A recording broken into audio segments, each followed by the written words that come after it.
What's up, squad? It's Brandon from the band Tucson. Just wanted to tap in and have a quick conversation, catching up on a lot of what's going on in Syria right now. And I'm just kind of processing everything, clear my mind, trying to understand what I want to take away from this whole situation, what has inspired. Of course, when it comes to these things, we really don't know what really goes on. There's so many interpersonal relationships and things that go up behind the scenes. But structurally and strategically, we can start to put things together as especially as these pieces start to unveil themselves. Every 2 minutes, I'm seeing a different clip coming from President Erdogan in Turkey. And we knew Turkey was having a role to play uh, within Syria as all these things was going on. Regardless of what various people would say, the stories have been consistent about that. And that's the interesting thing, as the famous quote goes, they were who we thought they were. And as it appears that President al-Assad regime, Bashar al-Assad regime is coming to an end in Syria, and now we're seeing the pieces unveil themselves, or the power players unveil themselves, we can get a better understanding of what really happened, what was really going on. So as I was just reflecting on that, I figured it'd be good just to reassess everything, some of the players. And I was just thinking out loud, like going through the players and how things have come out so far. And of course, you have Turkey, really playing a strong hand with this. It's amazing how masterful they played this so far as being involved. As stories revealed, they were involved in an oil trade that was coming through northern Syria and Iraq, working to extract oil in their regions, which some of the revenues were meant to support some of these rebel groups as well. The money has to come from somewhere. And now you can see they're very pleased with the outcome. Who knows what's going to happen to Syria? It could go, because to whose benefit? You have to think about this. Of course, everybody wants from a outside or a pissant position, from a lowly position as a regular person. They'll say, "Oh, you really want peace and continuity in this country," but that's not being a power player. They didn't. Whoever orchestrated this, the groups that came together to orchestrate this, did not do this for the Syrian people can have some type of peace. They did this to gain an advantage in this part of the world, and they're going to continue to push that agenda, regardless of what is best for the Syrian people. They're a non-factor in this all. So I'm thinking we may have a situation such as Libya. And I think the people that pushed Libya, they got exactly what they wanted. A weak and fragmented Libya, which is a lot better in their opinion than a strong and unified Libya. Libya has broken down into two or three fiefdoms, if you may.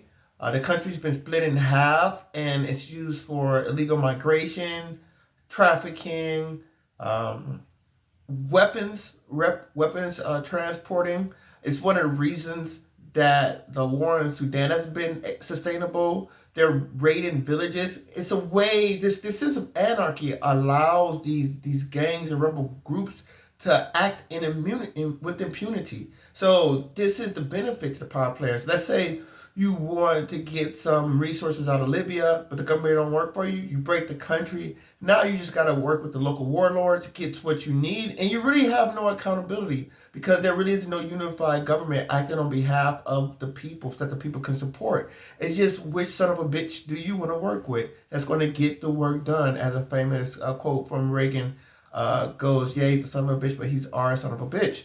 So when you come to these decisions the power players have, this is how they operate. So in Syria, like, to who advantage is a unified Syria? And the only people that I can think of at this point was Lebanon and Russia. I find Iran so suspect. And the reason why is because the Iranian regime has been such a detriment to the progress of its people. I was I would say, I don't want to say admire, but I can go that far and say I really respected where the Shah was taking the country, the level of development, the trajectory that country was on. It was really going to be one of the first developing countries to really be able to stand face to face with the West because of its resources and demographics and its geography. Uh, and it didn't come to fruition because of the coup. And we're only now seeing developing countries that can stand up to the West come to fruition in China. And even China is miles away from doing so because they're so reliant on Western advancement through technology. They're working their darndest to catch up and to be a driver. And I'm going to reveal a big issue of China later in this video. But I really thought Iran, the Shah knew what had to be done and how it had to be done.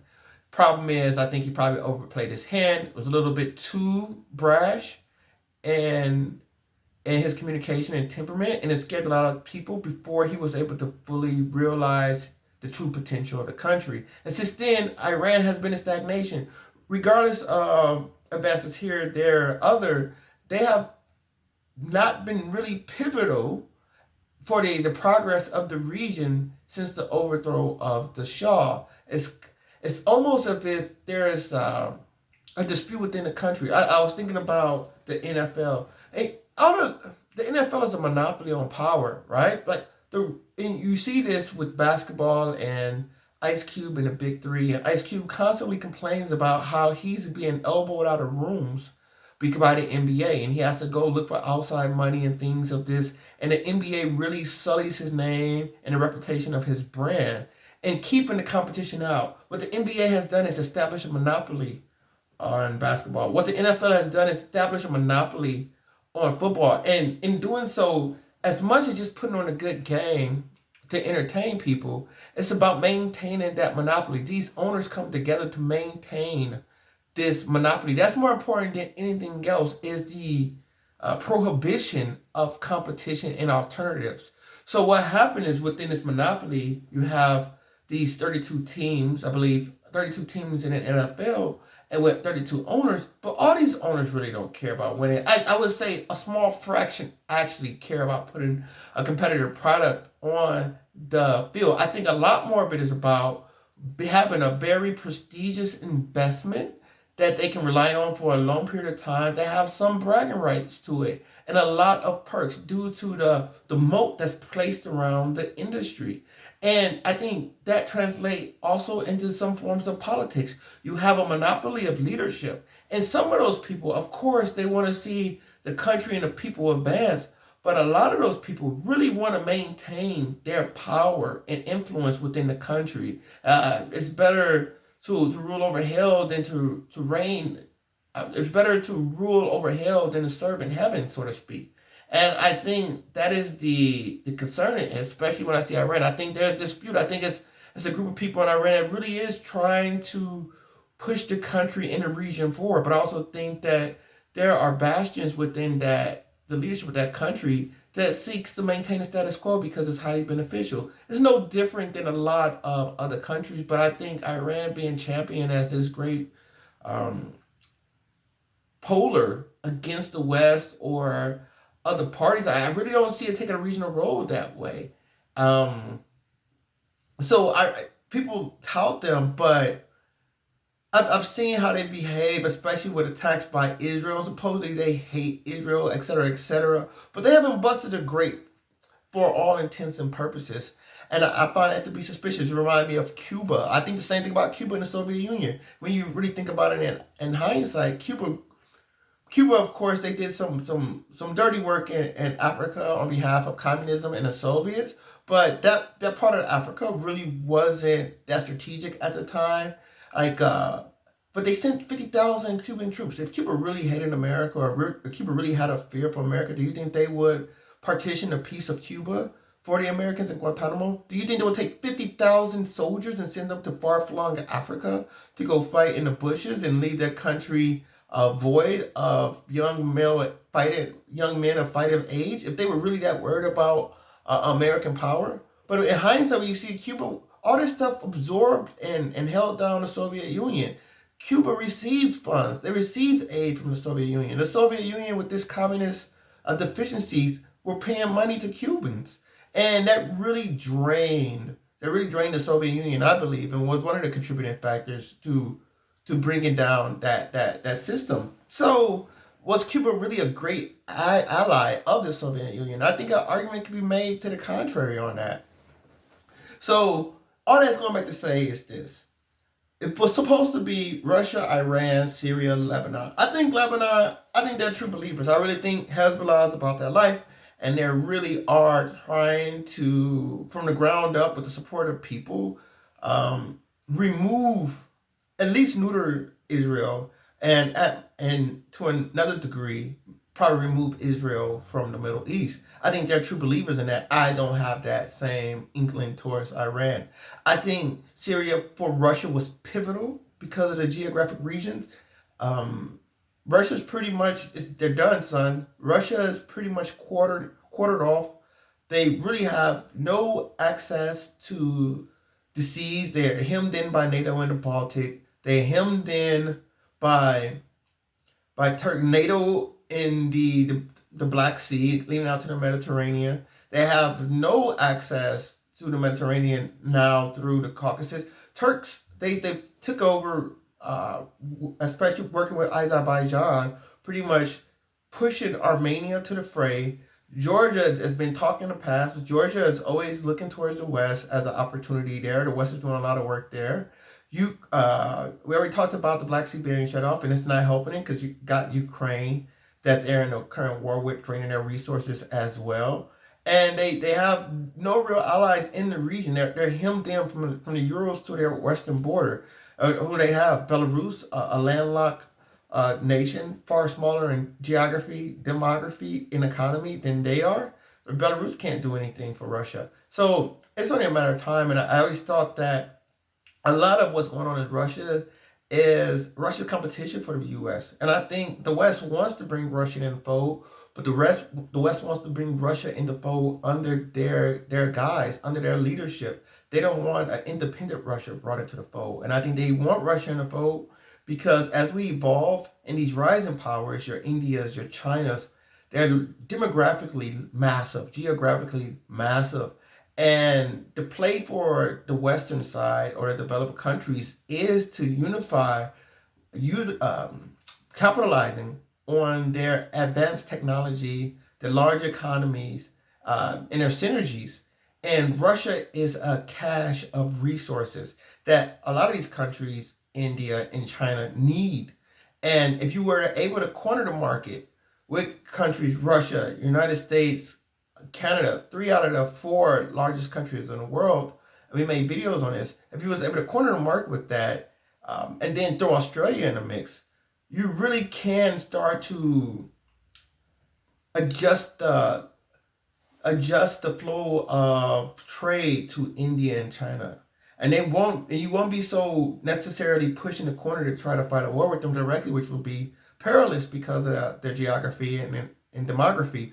But through trade, you can kind of hem them in and deter their growth. So that's one of the reasons why I think the West really do kind of want to bring Russia in the fold, but it's what kind of Russia they want in the fold. They want to make sure they bring a Russia in the fold that falls up under Western leadership and doesn't try to buck the trend. And that requires the overthrow of Putin, obviously, in a regime that supports him. So Russia is going to have a really hard time, I think, getting past this. I really think losing Syria is a major, major loss for Russia. It pretty much cuts them off in the Mediterranean, and now they're pretty much closed in. So Iran, Russia, obviously the West and Turkey, the U.S. and Turkey, I think they're benefiting. I think about the Kurds. So it's just finding the opportunity for the Kurds to get some homeland. I find this hard to believe, despite numerous aids that the Kurds have given to the U.S. It's obvious that the U.S. can't give the Kurds land because the Turks are very concerned about this. But what if they slice off a piece of Syria? Like, would the Kurds be happy? Would there be a demographic shift, a partition, so to speak? Not a partition, but a migration to move those Kurds that are in Turkey, if they move them out of Turkey and remove any opportunity or risk for secession of the region, maybe Erdogan might buy into that. And you can set up a piece of land for the Kurds inside of Syria. I think they're gonna, but I do think they're gonna try to hold the country together and in cartography only. Just like Libya, it's a country in cartography only, and I think they want to do that with Syria because it aids a lot of people to have that very strategic piece of land. Any government can come and set up shop there and operate with kind of impunity. And I think a lot of foreign powers want to do that, and as opposed to have a unified government which would reject them. Like I said, just pick your warlord if you may. Um, Iraq. So a lot of people don't know this, but Iraq is on the verge of a demographic boom. So some things are going crazy over there. But Iraq is kind of the centerpiece of this Levant region. Like if you think about the Middle East and you think about the ancient empires of Sumeria and Babylon, Sumeria and Babylon, of Phoenicia, it's this connection from what we would say Kuwait in the Persian Gulf all the way across this arc. What some would say the Shia arc now, but it's not necessarily so because it's primarily there's many Sunni there. But you have this arc from Kuwait going through Iraq, Syria, Lebanon, and Tennessee. And this arc pretty much is going to be dominated demographically now. It's Arab population, but it's an opportunity, especially with the coming demographic boom coming from Iraq. Iraq is a filthy, filthy, filthy in oil. If they're able to capitalize on this before the new age of where oil may not be as strategic in the future as many countries seek to diversify away from oil, but as long as oil is king energy, oil and coal king energy, but definitely oil, Iraq has really got a lot of leverage that they can rely on eventually that can come to fruition as their population catches up, as their economy develops. And if they were able to partner with outside forces such as China, that would give them the investment into infrastructure to further develop their country. That would be, it's amazing, awesome things they can do with a weakened Syria there that kind of open up an area of annexation. And you really are starting to talk about Iraq, Syria, and Lebanon as a cohesive of unit, possibly, if Iraq is able to get some form of supremacy, which Saudi Arabia has not. And I think there's many reasons that Saudi Arabia has not been able to do it, mostly around demography and geography, as we always say. The same reasons Saudi Arabia and UAE kind of operates like city-states as opposed to these national continuous states. They're more isolation. They like to do things hands off. Remember, you saw what happened in Yemen. Like how filthy developed is Saudi Arabia in comparison to Yemen, and Saudi Arabia just they got handed themselves, to put it that way. So they were feckless in Yemen, and Yemen is one of the poorest countries in the world, and Saudi Arabia couldn't do anything with them. So it shows you outside of finance, Saudi Arabia, they're the type they gotta go pay somebody to do their dirty work, and they work behind the scenes. They're not a nation that can conjure up a people to get things done. And I think Iraq is a country that can do that. So as they develop and the demography develop, be on the lookout for that, especially with the power vacuum in Syria. I was just made a comment about, I think Israel, people think Israel want to go on this crazy land grab, but a lot of the times you see that, it's usually because there's a demographic push to do so. And I'm not seeing that demographic push.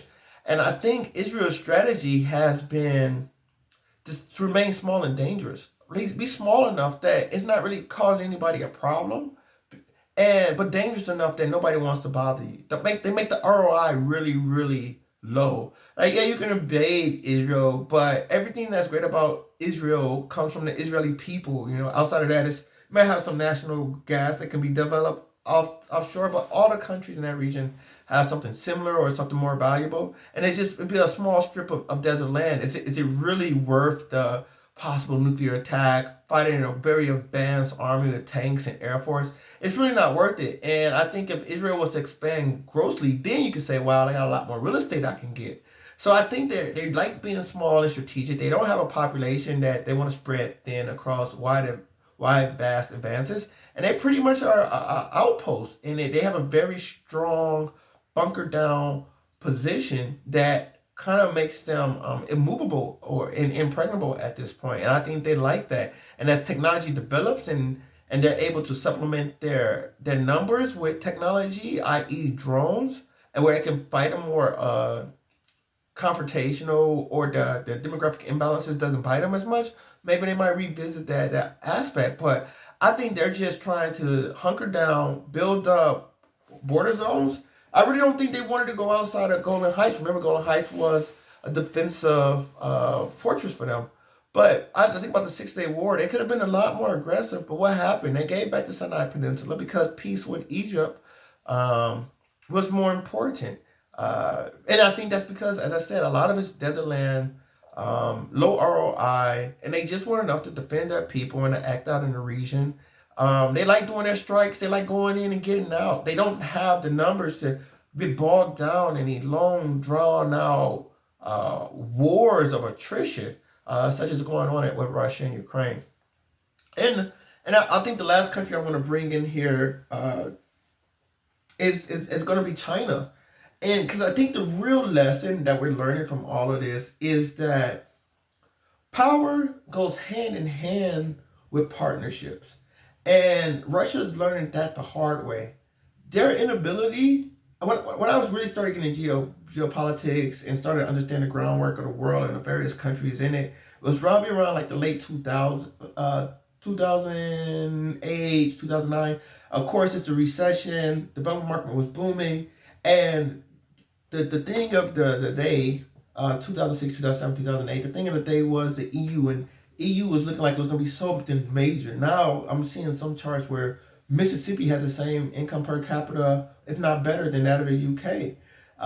Mississippi being one of the more important states in the United States. And basically the US is lapping Europe right now. Europe can't even keep up. And you can contribute that to a lot of things, but America has steadily advanced. But simultaneously, America has provided the shield for Europe to be weaker, whether through demographics, uncompetitive practices in their bureaucracies, etc. They have given them a shield. And in turn, Europe has given them loyalty. Now, in the 2000s, when Merkel was there, you had Putin doing things, making partnerships. It was really an opportunity, I think, for Russia to make some headway into Europe. And I think they got way too comfortable, and America was able to outmaneuver them on a series of fronts. And that left Russia isolated again because and this is why I bring China in, because these guys have these old world minds. They have this idea. These Chinas, your Russia, these are not the colonizers. The colonizers were the UK or America, the children of colonizers. But they were countries that say, if we don't fix it, we're going down. This was not the case with Russia and China. This is not the ethos in their country, their modus operandi. That's not how they operate. They're like, you take care of you mind your business, I mind my business. And that's not how the world works, obviously. Because you keep minding your business, once somebody else handles their business, or they can manage their business, they're looking at how they can take more of your business. So Russia and China has this concept of we'll just let people do what they want. And they're not building relationships. They're not building partnerships. They're acting in isolation. And meanwhile, America's out there with trade treaties, defense treaties, et cetera, et cetera, et cetera. NATO, one of the most overarching military treaties in history. And you can see that it's giving them dividends because they're building these long, sustainable, durable alliances that Russia and China aren't able to do. Who's Russia's closest ally? One would say Belarus. Who's China's closest ally? One would say Pakistan. Like neither, or North Korea. But neither one of these countries can really come to the aid of China. And Belarus can't really come to the aid of Russia. They really can't build them out. They haven't built a sustainable infrastructure for success. They're going it alone. And they think they're strong enough and big enough to do so. And Russia is finding out the hard way it can't. And I'd really be interested because China has been nowhere on a map with any of these things that's been going on. And they've been steadily developing. And I understand why. They're very confident that if they can catch up in development, they won't need these. But I think they're they're really, I don't want to say shooting themselves in the foot, but they're definitely leaving some points on the field by not being stronger out there, not being out there trying to build common ground with countries like South Korea, Japan, Southeast Asia, especially countries like Singapore and Indonesia, which controls access um, through the Malacca Straits, which they get many of their goods and resources to come through. So I think all this small region, this is why I think this small regional incident with this one country in one part of the world has these great ramifications. So, like I said, that was just me thinking out loud, throwing darts at the board, like triangulating, seeing what I feel are what's going to be coming down the pipe next. I would love to hear your guys' thoughts in the comments. Let me know what you think about my thoughts. Ones that you agree with, ones you don't disagree with. I'll be really glad to hear some of your thoughts on it as well. Please like, share, and subscribe if you enjoy this content. I look forward to talking more about this and other major geopolitical things going on. The world is a very busy place now. But until next time, take care. Bantu up.